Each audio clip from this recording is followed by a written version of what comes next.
Hoje eu quero falar sobre um fundo imobiliário que está chamando a atenção de muitos investidores. Um fundo que aparentemente está pagando um dividendo muito alto, mais de 3% ao mês.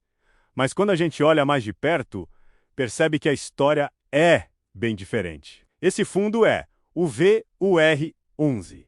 E depois de ler o relatório mais recente, algumas coisas ficam bem claras. A primeira delas é que o mercado está desconfiado. E talvez com razão. Então, neste vídeo, eu vou te mostrar o que realmente está acontecendo dentro desse fundo. Quais são os riscos e o que pode acontecer daqui para frente. Se você investe em fundos imobiliários ou está pensando em investir, esse tipo de análise é essencial. Porque nem sempre um dividendo alto significa um bom investimento. Às vezes pode significar exatamente o contrário. Primeiro vamos entender rapidamente o que é o VUR11. Ele é um fundo imobiliário gerido pela Vinci, uma gestora conhecida no mercado. Hoje, o fundo tem mais de 40 mil cotistas e um valor de mercado próximo de 160 milhões de reais. A cota está sendo negociada perto de R$ 6. Mas aqui já aparece um ponto interessante. O valor patrimonial da cota está perto de R$ 7,70. Ou seja, o fundo está sendo negociado com um desconto relevante. Isso significa que o mercado está pagando menos do que o valor dos ativos no papel. E quando isso acontece, geralmente existem dois motivos. Ou existe uma oportunidade, ou existe algum problema que o mercado já percebeu. E no caso do VUR11, a explicação começa a aparecer quando olhamos o resultado. No relatório mais recente, o fundo apresentou um resultado de aproximadamente 5 centavos por cota, mas o dividendo pago foi de 20 centavos. Isso chama muita atenção, porque significa que o fundo distribuiu quase 4 vezes mais do que gerou naquele mês. Na prática, o fundo utilizou reservas acumuladas para fazer esse pagamento. E depois dessa distribuição à reserva, ficou zerada. Esse detalhe é muito importante para quem investe pensando em renda, porque indica que esse nível de dividendo dificilmente é sustentável. Muita gente olha apenas o valor que caiu na conta e acha que encontrou uma oportunidade incrível. Mas quando analisamos o relatório, percebemos que parte desse pagamento veio de lucros acumulados do passado.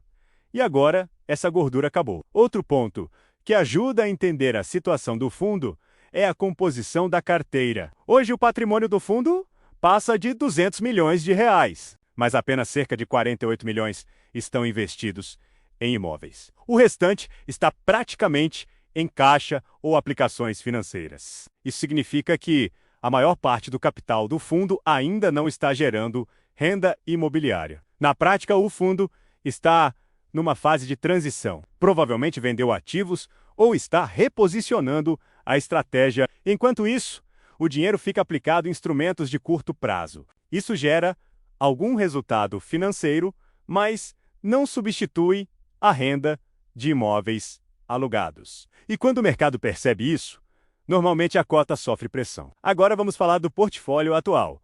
Hoje o fundo tem, basicamente, um imóvel principal. Esse imóvel está localizado em Campinas, em São Paulo, e está alugado para a Facamp, uma instituição de ensino. O contrato é do tipo atípico, que geralmente oferece mais segurança para o fundo. Além disso, a ocupação está em 100% e o prazo do contrato ainda é longo.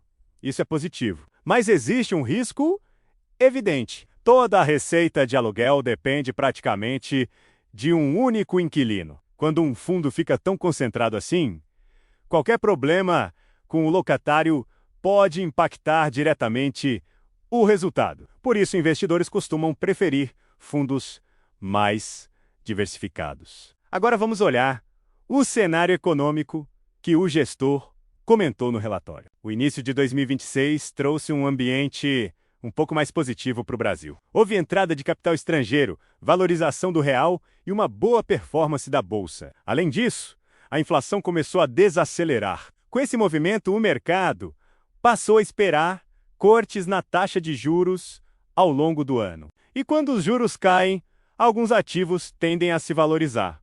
Entre eles, os fundos imobiliários, especialmente aqueles que estão negociando com desconto. Mas existe um detalhe importante. Para que o VIR11 se beneficie desse cenário, ele precisa executar bem a próxima etapa, e essa etapa é usar o caixa para adquirir novos imóveis. Se a gestão conseguir comprar bons ativos, o fundo pode ganhar tração novamente. A renda recorrente pode aumentar e a percepção de risco pode diminuir. Isso poderia ajudar a destravar valor na cota. Por outro lado, se o fundo demorar muito para alocar esse capital, o mercado pode continuar penalizando o preço, porque o investidor de fundo imobiliário geralmente busca previsibilidade de renda. E hoje, o VIR11 ainda não oferece isso com clareza. Outro ponto que precisamos considerar é o histórico do fundo. Desde o IPO, a rentabilidade não foi das melhores. A cota sofreu bastante ao longo do tempo. Isso também pesa na confiança dos investidores.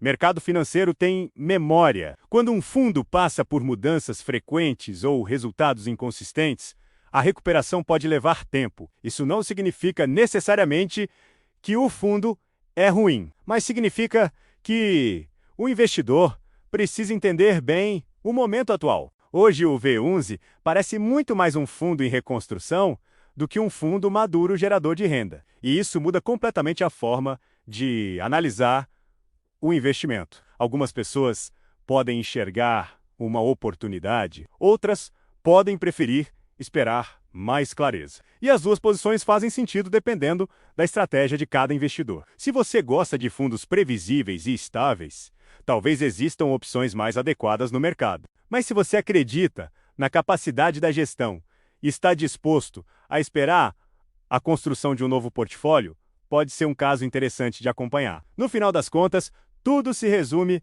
a uma pergunta: o gestor vai conseguir usar esse caixa de forma eficiente? Se a resposta for sim, o fundo pode surpreender positivamente. Se a resposta for não, o desconto pode continuar por bastante tempo. Por isso, acompanhar os próximos relatórios será fundamental, principalmente anúncios de aquisições ou mudanças na estratégia. Esses eventos costumam ser os gatilhos que mudam a percepção do mercado. Então, antes de investir em qualquer fundo imobiliário, vale sempre fazer esse tipo de análise. Olhar além do dividendo mês, entender de onde vem o resultado e avaliar os riscos envolvidos. Porque no longo prazo, isso faz toda a diferença. E agora, eu quero saber a sua opinião. Você acha que o VIR11 pode se recuperar?